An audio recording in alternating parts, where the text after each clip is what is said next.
2, এটি দয়াময় আল্লাহ তাআলাকে সন্তুষ্ট করে দেয়।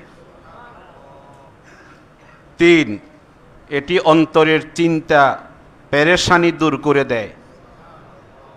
4, এটি হৃদয়ে আনন্দ, খুশি ও প্রফুল্লতা আনে।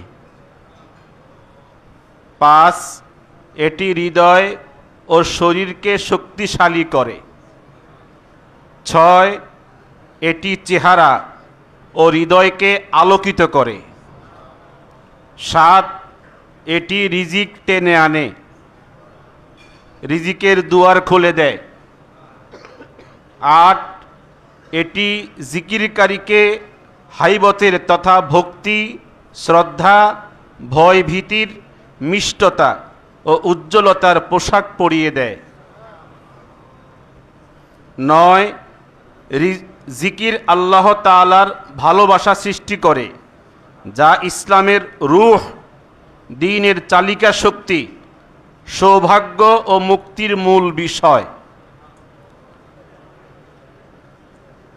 এটাকে একটু ব্যাখ্যা করা হয়েছে। আল্লাহ তাআলা প্রত্যেক জিনিসের জন্য কিছু উপায় উপকরণ বের করেছেন, আর তার ভালোবাসা অর্জনের উপায় হলো সার্বক্ষণিক জিকির করা। তাই যে তার ভালোবাসা পেতে চায় সে যেন বেশি জিকির করে, কেননা অধ্যয়ন ও পাঠ পুনরালোচনা ছাড়া যেমন ইলম অর্জনের দরজাস্বরূপ, তেমনি জিকির আল্লাহ তাআলার মহব্বত অর্জনের দরজা, মহাসড়ক ও শক্তিশালী রাজপথ। সুবহানাল্লাহ। এরপরে 10, জিকির মুরাকাবা দান করে তথা আল্লাহ তাআলাকে নিয়ে ভাবতে শিখায়, এমনকি তাকে ইহসানের স্তরে পৌঁছে দেয়। ফলে সে এমনভাবে ইবাদত করে যেন সে আল্লাহ তাআলাকেই দেখছে। সুবহানাল্লাহ। আর জিকির হতে উদাসীন ব্যক্তির ইহসানের স্তরে পৌঁছার কোনো সুযোগই নেই, যেমন বসা ব্যক্তির ঘরে পৌঁছার সুযোগ নেই। 11, জিকির ইনাবত দান করে বা আল্লাহ মুখিতা সৃষ্টি করে। বান্দা জিকিরের মাধ্যমে যত বেশি তার দিকে ফিরবে, আল্লাহ তাআলা বান্দাকে সর্বাবস্থায় অন্তরের মাধ্যমে তার দিকে এগিয়ে আসার সুযোগ দান করবেন। ফলে বিপদে আপদে সব সময় আল্লাহ তাআলা তার আশ্রয় স্থল, প্রত্যাবর্তন স্থল ও তার হৃদয়ের কিবলা হয়ে যাবেন।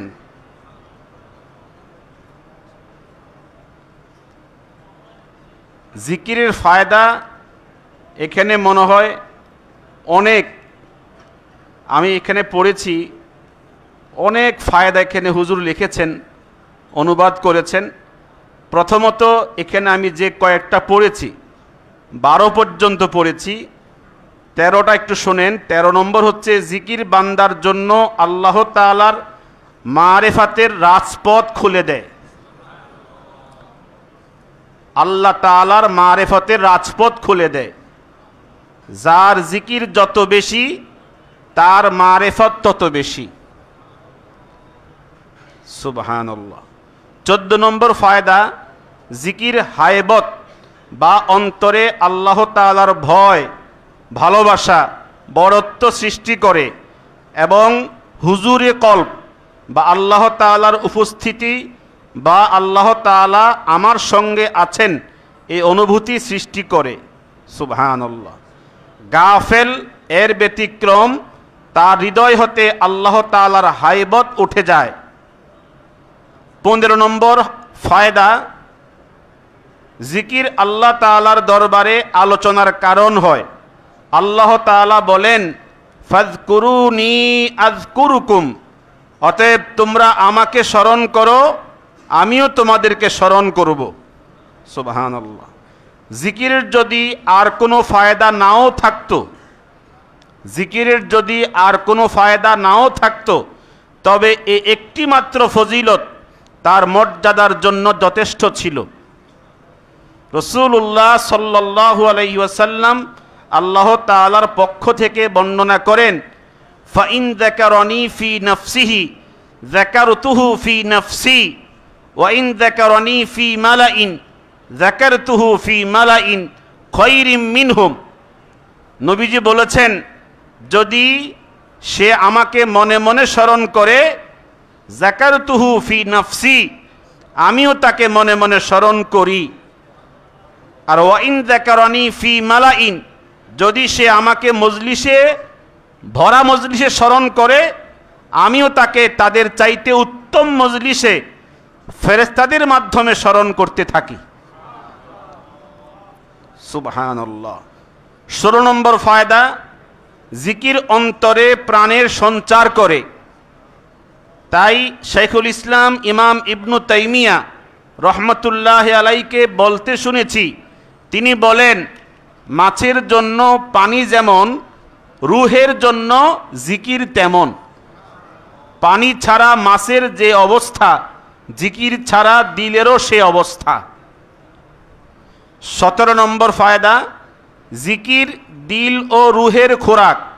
খাদ্য না পেলে শরীরের যে অবস্থা, জিকির না পেলে দিল ও রুহের সে অবস্থা। শাইখুল ইসলাম ইমাম ইবনে তাইমিয়া রহমতুল্লাহ আলাই একবার ফজরের সালাত আদায় করে প্রায় অর্ধ দিবস পর্যন্ত বসে বসে জিকির করলেন।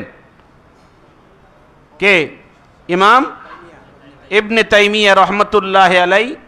তিনি কি করছেন? ফজর নামাজ পড়ে অর্ধ দিবস পর্যন্ত বসে বসে কি করলেন? জিকির করলেন। এরপর আমার দিকে তাকিয়ে বললেন, কাকে? ওনার ছাত্র ইবনুল কাইয়িম আল জাওজিয়া, এই ছাত্রকে উনি তাকিয়ে বললেন, এটি আমার সকালের নাস্তা। এটি আমার কিসের নাস্তা?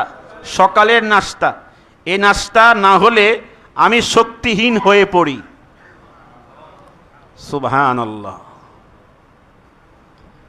অন্য একবার তিনি বলেন, আমি নফসের প্রতি দয়া ও বিশ্রামের উদ্দেশ্য ছাড়া জিকির ছাড়ি না। কি বলছেন? আমি নফসের প্রতি দয়া ও বিশ্রামের উদ্দেশ্য ছাড়া জিকির ছাড়ি না, যাতে বিশ্রাম করে পুনরায় অন্য ইবাদতে মনোনিবেশ করতে পারি। মানে বিশ্রামটা কি জন্য নেই? যাতে একটু বিশ্রাম করে অন্য ইবাদতে মনোনিবেশ করতে পারি। 18 নম্বর ফায়দা, জিকির অন্তরের মরিচা ও ময়লা দূর করে। কত নম্বর ফায়দা? কত নম্বর? আমি, হুজুর আমাকে যখন এই কিতাবটা আমাকে পড়তে দিছিল, আমি এটা পড়তেছি, এটা আমার কাছে সবসময় এখন থাকে। তা আমি এই 18 নম্বর ফায়দা যে এখন পড়তেছিলাম, জিকির অন্তরের মরিচা ও ময়লা দূর করে, আমি জানতাম শুধুমাত্র জিকির করলে এটাই ফায়দা। এই যে 17টা পড়ছি এতক্ষণ পর্যন্ত, এটা আমি আগে জানতাম না। কথা বুঝছেন নি? আমি আগে জানতাম না। কারণ আমাদেরকে যারা জিকিরের ফায়দা শুনাইছে, ওরা একটা হাদিস শিখাইছে যে লিকুল্লে শাইইন সিকালাতুন ওয়া সিকালাতুল কুলুবে জিকরুল্লাহ। আমাদেরকে প্রায় এই হাদিসটাই পড়াইতো। আমাদের যারা শায়েখ শুয়ুখ মুরব্বী উলামায়ে কেরাম আমাদেরকে এটাই পড়াইতো। আমরা প্রায় কমন এই হাদিসটাই মুখস্থ জানতাম যে প্রত্যেক জিনিসের ময়লা হয়ে গেলে ময়লা পরিষ্কারের কি আছে? যন্ত্র আছে। আর এই অন্তরেরও কি আছে? ময়লা আছে। এ ময়লা দূর করার জন্য যন্ত্রের নাম কি? এটাই আমরা এই হাদিসটাই জানতাম। আমাদেরকে প্রায় মজলিসে এটাই বলতো, ইয়া আইয়ুহাল্লাযীনা আমানু যকুরুল্লাহা যিকরান কাসীরা ওয়া সাব্বিহুহু বুকরাতাও ওয়া আসীলা। হে ঈমানদার বিশ্বাসীগণ, তোমরা বেশি বেশি জিকির করো। আর তোমরা কি করো? সকাল সন্ধ্যায় তাসবিহ পাঠ করো।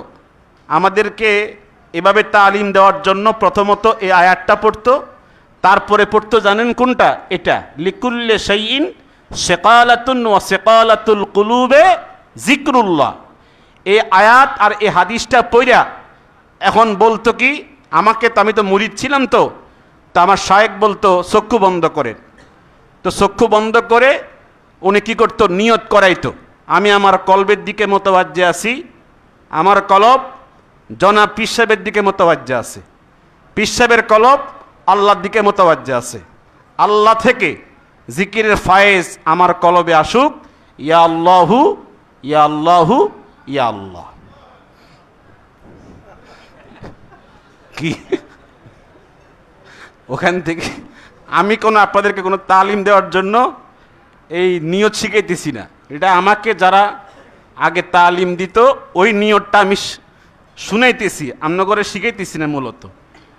তা আমরা চোখ বন্ধ করে বলতাম, আমি আমার কলবের দিকে মোতাবাজ্জে আছি, আমার কলব জনাব পীর সাহেবের কলবের পাক কলবের উসিলায়, কি কলব, পাক কলবের উসিলায় দাদা পীর সাহেবের দিকে মোতাবাজ্জে আছে, দাদা পীর সাহেবের পাক কলব আল্লাহর দিকে মোতাবাজ্জে আছে, ওইখান থেকে জিকিরের ফয়েজ আমার কলবে আসুক, ইয়া আল্লাহু ইয়া আল্লাহ। তা আমার এটা মানে আমার মাথায় তাসলিম করতো না, মাথায় এটা ধরতো না যে আমার কলব উনার কলবের দিকে, উনার কলব উনার দাদার দিকে। বাবাও মরে গেছে, দাদাও মরে গেছে, ওরা তো নাই দুনিয়াতে। দুনিয়া থাকলে এটা কি ছিল, কথা ছিল। এরা দুইজনই দুনিয়াতে নাই, এদের কলব কই আর আমার কলব কই, এটা আমার মাথায় ধরতো না। এরপরে জিকির করতো কি, ডান জানুতে আল্লাহু, বাম জানুতে আল্লাহু, মুখের খালি জায়গায় আল্লাহ। এটা আপনারা বুঝতেন না, ওই ক্লাসে না বসলে এটা বুঝতেন না। ডান জানুতে আল্লাহু, বাম জানুতে, জানো বোঝেননি, হাঁটু, এখানে আল্লাহু, এখানে আল্লাহু, আর মুখের খালি জায়গায় আল্লাহ। খালি জায়গাটা কই, হ্যাঁ, মুখের খালি জায়গা কোন জায়গা, এটা আপনি খুঁজে পাইতেন না কোন জায়গা খালি জায়গা, মুখের খালি জায়গাতে আল্লাহ। এইভাবে অনেক পড়ছি, জীবনে বহু জিকির করছি, ডান জানুতে বাম জানুতে। আনিস সাহেবও করছে, এখন স্বীকার করতো না, উনি আগে করছে তো এখন স্বীকার করতো না। এইভাবে বহুত মেহনত করছি। একটা কথা বলি আপনাদের কাছে, হুজুর যে ঈশান নামাজের পরে জিকির করছে, আমি আমার জীবনে এই এতেকাফের আগে কোনোদিনই জিকির করছি না। আমি জিন্দেগিতেও এরকম তালিম কারো কাছে পাইছিও না, কথা কর না। হাদিসের কিতাবে শুধু পড়তাম, ফজিলতের হাদিস তো আমরা পড়াইছি, কিন্তু এই হাদিসগুলোকে জমা করে কোনো শায়েখ আমাদেরকে পড়াইতে দিছে না। কথা বুঝতেছেন? কোনো শায়েখ আমাদেরকে এই হাদিসের এই মাসনুন দোয়াগুলো, এগুলো যে সকাল সন্ধ্যায় পড়তে হবে, আশ্চর্য হবেন, শুধুমাত্র সালামের পরে হাত না তুললে তো মারামারি লেগে যায়, কথা কন না, হাত না তুললে মারামারি লেগে যায়। সেই জায়গার মধ্যে যতগুলো এই যে দোয়া লেখা আছে, এই হুজুরের এই সামনে লেখা আছে না, এবং হুজুর যে আমাদেরকে প্রত্যেকের হাতে হাতে ছোট করে একটা কি দিছে, হ্যাঁ, দোয়ার যে ছোট কপি দিছে, কার্ড দিছে, এগুলো কি হুজুরের লিখিত? এগুলো সব কি মাসনুন দোয়া। এই মাসনুন দোয়া আমি ইতিকাফে আসার পরে প্রত্যেক 5 ওয়াক্ত নামাজের পরে আমি নিয়মিত পড়তেছি। আর হুজুরের সাথে উমরা সফরে কিছু কিছু পড়ছি, আর তামাম পড়ছি এ কয়েকদিন, মানে গতকালকে আর আজকে। এখন বলেন, এই যে মাগরিবের পরে আর ফজরের পরে সুন্নত তরিকা অনুযায়ী জিকির আছে, এই জিকির শুরু হয়, আমি আমার কলবের দিকে মোতাবাজ্জে আছি, আমার কলব ওনার দিকে মোতাবাজ্জে আছে। প্রথম বিদাত শব্দ দিয়ে কি হয়, জিকির শুরু হয়। মানে জিকির নামক এত বড় ফায়দা, এই যে এটি দয়াময় আল্লাহ তাআলাকে সন্তুষ্ট করে, এটা আমি এই কিতাব থেকে পাইছি। আমি শুধুমাত্র ফায়দা পাইছি একটাই, লিকুল্লি শাইইন সিকালাতুন ওয়া সিকালাতুল কুলুবি যিকরুল্লাহ।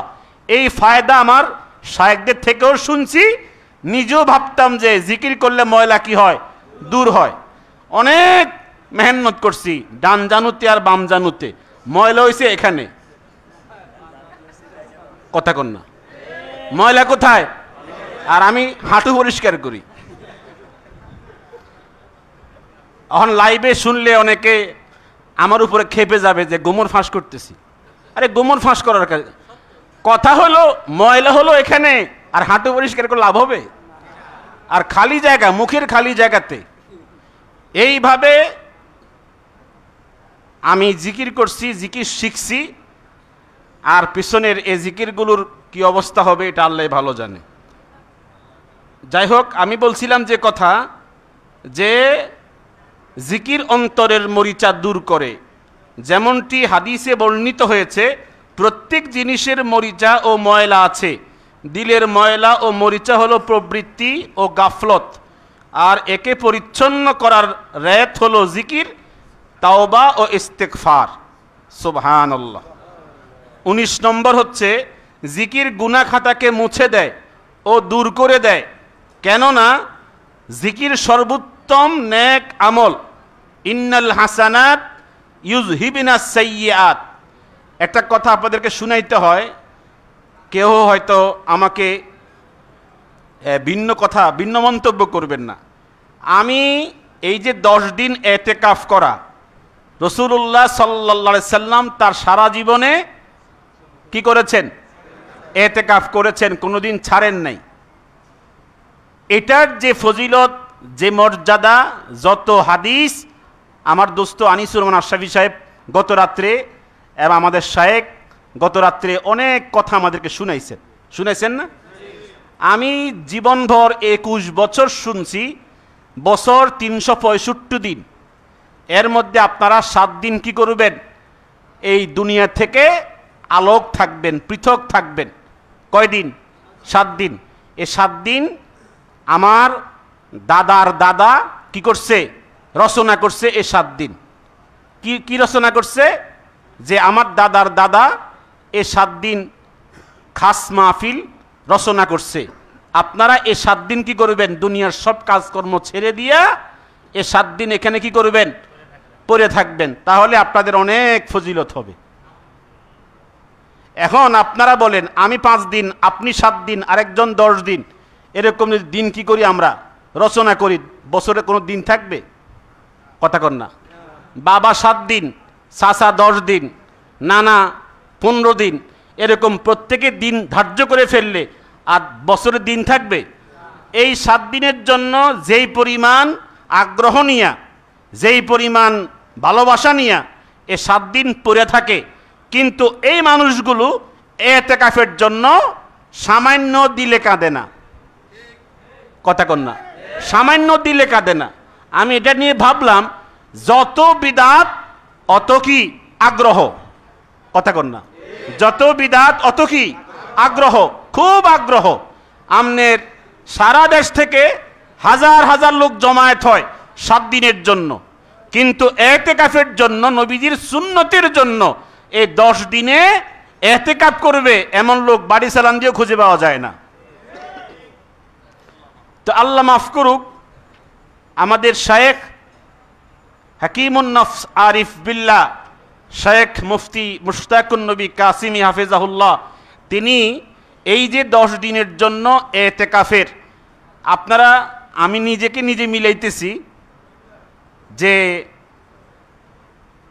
নেয়ামতের জন্য শুকরিয়া করতেছি, যে মানে এতেকাফের যে এত স্বাদ, এত মজা, মানে এত সওয়াব, এত মর্তবা। আমি কালকে আনিস সাহেবের বয়ান এবং আমার শায়েখের বয়ান শুনে আমার এত ভালো লেগেছে যে আমার মনে হয় আর কোনো দিন এতেকাফ ছুটবে না। আপনাদের কেমন লাগছে? কালকে আনিস সাহেবের বয়ান আর হুজুরের বয়ান শুনে কেমন লাগছে আপনাদের? আমার মনে হয় আমাদের আর এতেকাফ কি হবে না? ছুটবে না। এত নাদের কথা, এত আশ্চর্যকর কথা হুজুর আমাদেরকে শুনাইছে, আনিস সাহেব বলেছেন।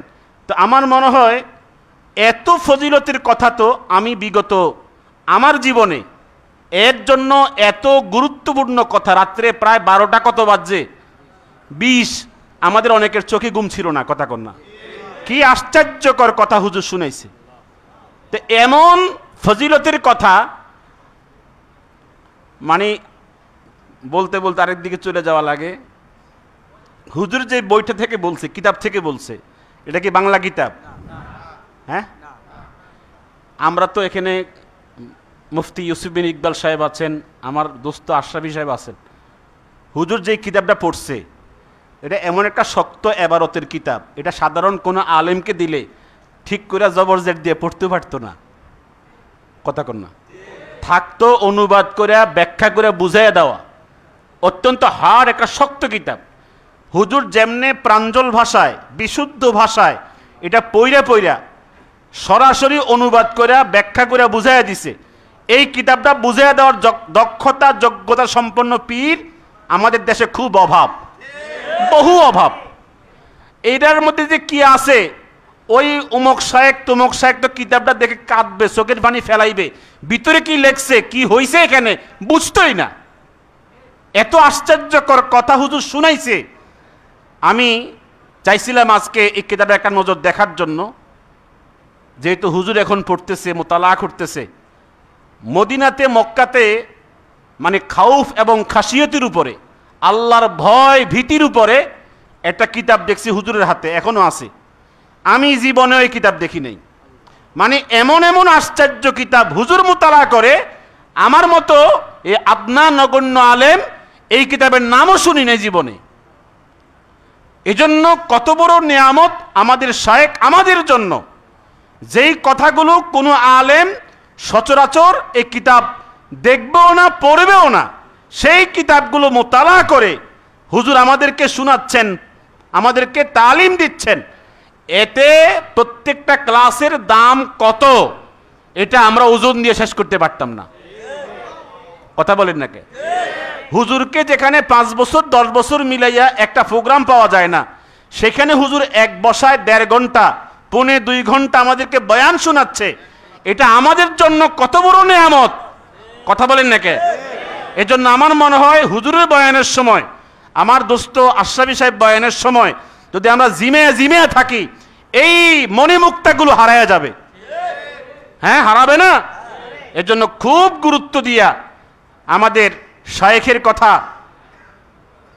আর আমি আমার দোস্তের কি ফজিলত বলবো, শায়েখের মর্তবা তো আলহামদুলিল্লাহ অনেক উপরে। আমার দোস্ত ওনারা তো মাকাম অনেক উপরে। কি কথা কন না? তা আমি তো আগে জানতাম না, ভাবতাম যে দোস্ত আর আমি সমান। আমিও যদ্দূর দোস্ত অদ্দূর। অনেক ক্ষেত্রে মনে করতাম আমার থেকে নিচে আছে, আমি একটু উপরে আছি। কিন্তু এখন আয়া দেখছি সুবহানাল্লাহ, আমি কই আর দোস্ত কই। আল্লাহু আকবার, আলহামদুলিল্লাহ। আমি পিছিয়ে গেছি কারণ আছে, আমি তো 10 বছর পরে, কথা কন না, কয় বছর পরে, এই পিছানোর কারণ আছে। আর আলহামদুলিল্লাহ দোস্ত উমরাতে একসাথে দেখছি কি পরিমাণ রাস্তাঘাটে লোকজন, কি পরিমাণ পাগল পেরেশান। আমার শায়েখ তওয়াফ করতেছে, কি আপনার তওয়াফই করতে পারে না, লোকজন সাক্ষাৎ মোলাকাত। আলহামদুলিল্লাহ, এটা যে কি শান্তি, আলহামদুলিল্লাহ। আপনারা অনেকেই শুনছেন, জানছেন, আমার কোনো ব্যথাই নাই, কোনো ব্যথাই নেই। এত বড় বড় শায়েখদের সাথে আমাদের এখানে বসার তৌফিক হয়েছে, আলহামদুলিল্লাহ। বলেন আলহামদুলিল্লাহ। তো এখানে এই যে ফায়দাগুলো, 19 নম্বর ফায়দা, জিকির বান্দা ও তার রবের মাঝে দূরত্ব কমিয়ে দেয়। রবের মাঝে আর জিকিরকারীর মাঝে কি কমিয়ে দেয়? দূরত্ব কমিয়ে দেয়। গাফেলের অন্তরে আল্লাহ তাআলা হতে যে দূরত্ব আছে তা জিকির ব্যতীত দূর হয় না।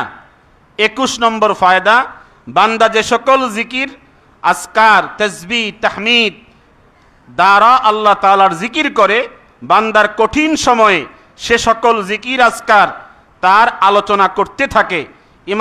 ইমাম আহমদ তার মুসনাদ গ্রন্থে বর্ণনা করেন, নবীজি ইরশাদ করেছেন, ইন্না মিম্মা তাযকুরুনা মিন জালালিল্লাহি আত-তাসবিহা ওয়াত-তাহলিলা ওয়াত-তাহমিদা ইয়ানআতিফনা হাওলাল আরশে লাহুন্না দাবিদ্দুন কা দাবিদ্দিন নাহলে তুযাক্কিরু বিসাহিবিহা আম্মা ইউহিব্বু আহাদুকুম আন ইয়াকুনা লাহু আও লা ইয়াজালু লাহু মান ইউযাক্কিরু বিহি।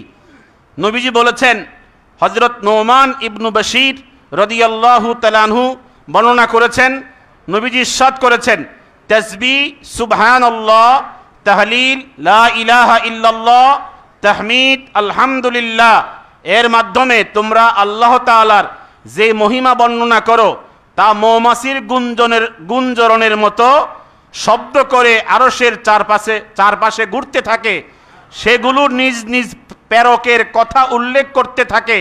তোমাদের কেউ কি এটা পছন্দ করে না যে আল্লাহ তাআলার নিকট অনবরত তার উল্লেখকারী কেউ থাকুক? সুবহানাল্লাহ। তাহলে এই জিকির শব্দগুলো গুনগুন মৌমাছির মতো গুনগুন আওয়াজ কোথায় করতে থাকে? আরশে করতে থাকে। সুবহানাল্লাহ। 22 নম্বর ফায়দা, বান্দা যখন সুখের সময় আল্লাহ তাআলার জিকির করে তার নিকট অধিক আল্লাহ তাআলাও বান্দার দুঃখের সময় তাকে স্মরণ করতে থাকেন। এই অর্থে একটি হাদিস শরীফ এসেছে, জিকিরকারী নেক বান্দা যখন বিপদে পড়ে অথবা আল্লাহ তাআলার নিকট কোনো প্রয়োজনে হাত উঠায়, ফেরেশতাগণ বলে, হে আল্লাহ, এত আপনার বান্দার পরিচিতি আওয়াজ। আর গাফিল জিকির বিমুখ বান্দা যখন তাকে ডাকে বা তার নিকট কিছু চায়, ফেরেশতাগণ বলে, হে আল্লাহ, এই লোক অপরিচিত, অতএব তার আওয়াজও কি অপরিচিত। আলহামদুলিল্লাহ। তো আমি আপনাদের আওয়াজ আর একটু দূরে তুলবে। আমি আপনাদের কাছে যে বিষয়টা বলতে চাই যে আমরা হুজুরের কাছে যে তাসবিহগুলো পড়ি, সুবহানাল্লাহ, আলহামদুলিল্লাহ, ওয়ালা ইলাহা ইল্লাল্লাহ, আল্লাহু আকবার, কি বলেন? হুজুর গতকালকেও বলছে, আজকেও বলছে যে কোরআন কারীমের পরে সবচেয়ে শ্রেষ্ঠ যে কথা, কোন কথা? এই চারটা কথা। কথা কর না, কোন কথা? এই চারটা কথা। এই চারটা কথা একসাথে আমি 21 বছর পড়ি নেই। সত্য কথা বলছি, পড়ি নেই, কারণ কেউ আমাকে বলেও নাই, আর এটা কোথাও পড়া হয় আমি দেখিও নাই। ফজর নামাজের পরে চোখ বন্ধ করেন, সূরা ফাতিহা 3 বার, সূরা ইখলাস 10 বার, সূরায়ে দুরূদ শরীফ 11 বার পড়ে। যে মিয়া পড়তে বলে, এ মিয়া মনে হয় ধরেন 30 সেকেন্ড অথবা 1 মিনিট চুপচাপ থাকার পরে দোয়া শেষ, আল্লাহুম্মা আমিন। কতক্ষণ সূরা ফাতিহা পড়লো, কতক্ষণে 10 বার সূরা ইখলাস পড়লো, 11 বার দুরূদ শরীফ কখন পড়লো, এ কতক্ষণ নীরব থাকে? নীরব থেকে আল্লাহুম্মা আমিন। কি কয়? কথা কর না, আল্লাহুম্মা আমিন। এরপরে কি করে? চোখ বন্ধ করেন, হ্যাঁ, গম্ভীর আওয়াজ আর হালকা আওয়াজ। গম্ভীর আওয়াজ, গম্ভীর আওয়াজ কেমনে?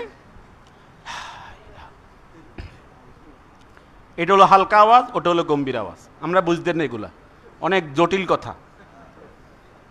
এই গম্ভীর হালকা এটা কোনো হাদিসে আছে? কথা কর না, কি আছে? আমি নাকি জ্বলে যাব, মানে আমি নাকি ধ্বংস হয়ে যাব, এই জাতীয় কথা বললে কি ধ্বংস হয়ে যাব আমরা? মূলতই যেগুলো সুন্নাহ, এগুলো দাফন দিতে দিতে এমন একটা পর্যায়ে গেছে সুন্নত এখন খুঁজেই পাওয়া যাচ্ছে না। আমি বিশ্বাস করি এটা হলো সুন্নতের মার্কাজ। আমি যতটুকু অনুধাবন করতে পেরেছি, যতগুলো মুর্দা সুন্নত মানে মৃত সুন্নত, এই সুন্নতগুলো জিন্দা করতেছে আমাদের শায়েখ, আলহামদুলিল্লাহ।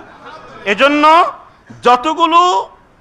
যতই সুন্দর হোক, যত তালিমে কান্নাকাটি হোক, যতই চিল্লাচিল্লি হোক, যতই চোখের পানি হোক, যদি চোখের পানিটা পড়ে সুন্নতির উপরে, সেটাই দামি হবে। হ্যাঁ, ইনশাআল্লাহ। আল্লাহ পাক যেন আমাদেরকে এই জিকিরের ফায়দাগুলো নিজের অন্তরে বসিয়ে জিকিরের প্রতি মোহাব্বত তৈরি করে দেন।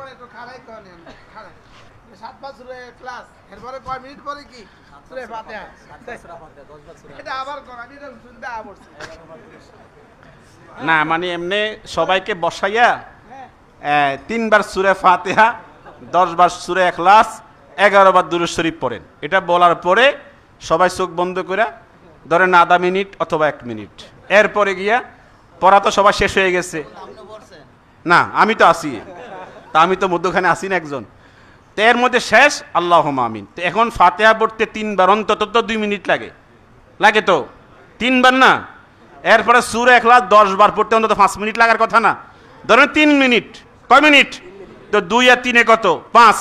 আর 11 বার দুরূদ শরীফ পড়তে কত লাগে? 3 মিনিট ধরেন না, তাহলে 5 আর 3 কয় মিনিট? এই যে মুখে দিয়ে বললো ফাতিহা 3 বার, ইখলাস 10 বার, দুরূদ শরীফ 11 বার, আল্লাহুম্মা আমিন। মনে হয় ফাতিহা কি বলবো আমি, মানে ফাতিহা মুখে দিয়ে বললেই পড়া হয়ে যায়, দুরূদ শরীফ মুখে দিয়ে বললেই পড়া হয়ে যায়। এটা দুরূদ শরীফ এটা মুখে দিয়ে বললেই কি হয়ে যায়? দুরূদ শরীফ পড়া হয়ে যায়। এই হলো যদি আমাদের অবস্থা। সুবহানাল্লাহ, আল্লাহ আমাদেরকে হেফাজত করুন। এখন আমি যে আমাকে হয়তো অনেক অতিরঞ্জিত মনে করবেন যে আমি বেশি কইতেছেন, আসলে কথা হচ্ছে যে যারা ওই ময়দানে আছে আর যারা এই ময়দানে আসবে, এটাতে ফরাক কতটুকু, কি পরিমাণ আসমান জমিন, এখানে না আসা পর্যন্ত বুঝবো না। কি বলেন আপনারা? আল্লাহ যেন ওদেরকেও আসার তৌফিক দান করেন। ইনশাআল্লাহ আগামী ইসলামী মাহফিলে, আমাদের ইসলামী মাহফিলে একজন প্রিন্সিপাল, উনি 40 বছর মানে আলিয়া মাদ্রাসার প্রিন্সিপালই করছে, মুহাদ্দিসি করছে, উনি এখন রিটায়ার্ড পারসন। উনি বলছে যে আমি আসব, আগামী ইসলামী মাহফিলে আসবে। মানে আমি ওনাকে বললাম যে হুজুর আচ্ছা আপনি বলেন এই অর্ধেক আসতে আর অর্ধেক জোরে এটা কই পাইছেন আপনি? আপনি তো সভাপতি। আমি তো এটা কোনো খুঁজি পাই না, আমি তো হুজুরের বয়ানের ভক্ত। মানে হুজুরের বয়ান উনি ইউটিউব থেকে শুনে, তারা যে শূন্য শূন্য আপনি বক্ত হয়ে থাকলে হইবে কেমনে? আপনি আসেন ইসলামী মাহফিলে। তো হুজুরে সম্মতি নিচ্ছে আগামী ইসলামী মাহফিলে আসবেন। তো আমরা আমার আব্বা হয়তো 2-1 দিনের ভিতরে আসবেন, চেষ্টা চলতেছে যে যেভাবে পারি আমরা চেষ্টা করি। আর ইনশাল্লাহ আমরা জানেন যারা আমার মহাব্বতে ওই ময়দান ছেড়ে দিয়েছে, তারাও ইনশাল্লাহ আমার দোস্তের সাথে পরামর্শ করে আমি তাতে একটা সম্মেলন ডাক দিয়া, কারা সুন্নি থেকে ওয়াহাবি হইছে,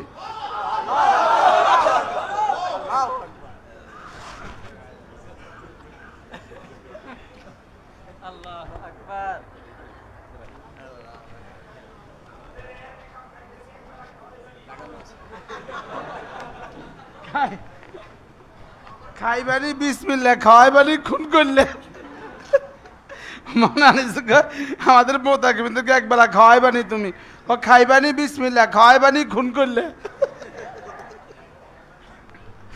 আল্লাহ তৌফিক দান করেন। মাশাআল্লাহ। কয়টা বাজে দেখেন? দুরূদ শরীফ পড়েন। আল্লাহুম্মা সাল্লি আলা মুহাম্মদ ওয়া আলা আলি মুহাম্মদ كما صليت على إبراهيم وعلى آل إبراهيم إنك حميد مجيد اللهم بارك على محمد وعلى آل محمد كما باركت على إبراهيم وعلى آل إبراهيم ইন্নাকা হামিদুম মাজিদ।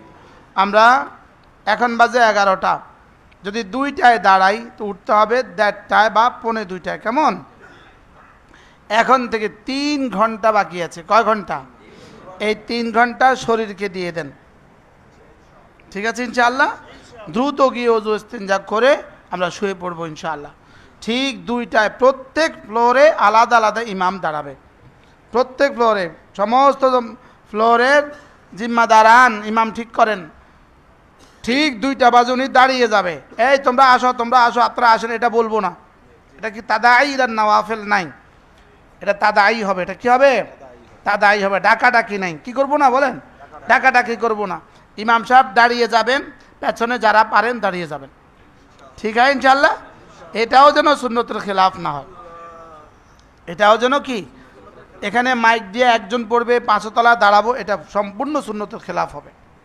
হ্যাঁ, আর এটা যেটা করছি এটা কোনো রকমে হযরত মাদানীর ইনফিরাদি আমল হিসাবে আমরা একটু জায়েজ গুঞ্জায়েশ রাখি, লেকিন এটা কোনো সুন্নত নয়, এটা কোনো কি নয় বলেন? সুন্নত নয়। যারা পারেন একাকি তাহাজ্জুদ 10 রাকাত 12 রাকাত পড়ে ফেলবেন, যারা একটু পারেন না, কোরআনে কারিম শুদ্ধ নাই, আপনারা ইমাম সাহেবের পেছনেই দাঁড়িয়ে যাবেন, ঠিক হয় না ইনশাআল্লাহ? তা দায়ী হবে না, কি হবে না, ডাকাডাকি হবে না। আর 2টার পরে কাউকে শুয়ে থাকতে দেওয়া হবে না, বলেন ইনশাআল্লাহ। এই জন্য ইনশাআল্লাহ খুব দ্রুত আপনার দ্বারা যেন একজন সাথীরও কষ্ট না হয়, আপনার আওয়াজের দ্বারা যেন কোনো সাথীর কোনো ক্ষতি না হয়। সকলেই ওযু ইস্তেঞ্জা সেরে দ্রুত বিছানা চলে যান। আলহামদুলিল্লাহ, তাসবিহাত পড়তে পড়তে পড়তে পড়তে ঘুমায় যাবেন ইনশাআল্লাহ। 2টা বাজে উঠে, 2টার আগেই উঠবেন, এরপরে ইনশাআল্লাহ কিয়ামুল লাইলে দাঁড়ায় যাবেন। 3টা থেকে 4টা জিকির ও দোয়া হবে ইনশাআল্লাহ। সুবহানাল্লাহি বিহামদিহি, সুবহানাকাল্লাহুম্মা বিহামদিক, আশহাদু আল্লা ইলাহা ইল্লা আনতা, আস্তাগফিরুকা ওয়া আতুবু ইলাইক।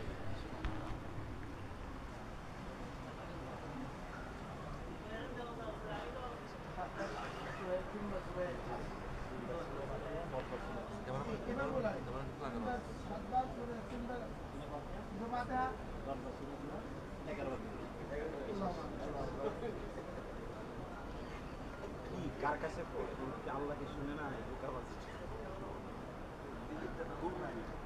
গলাবাজি।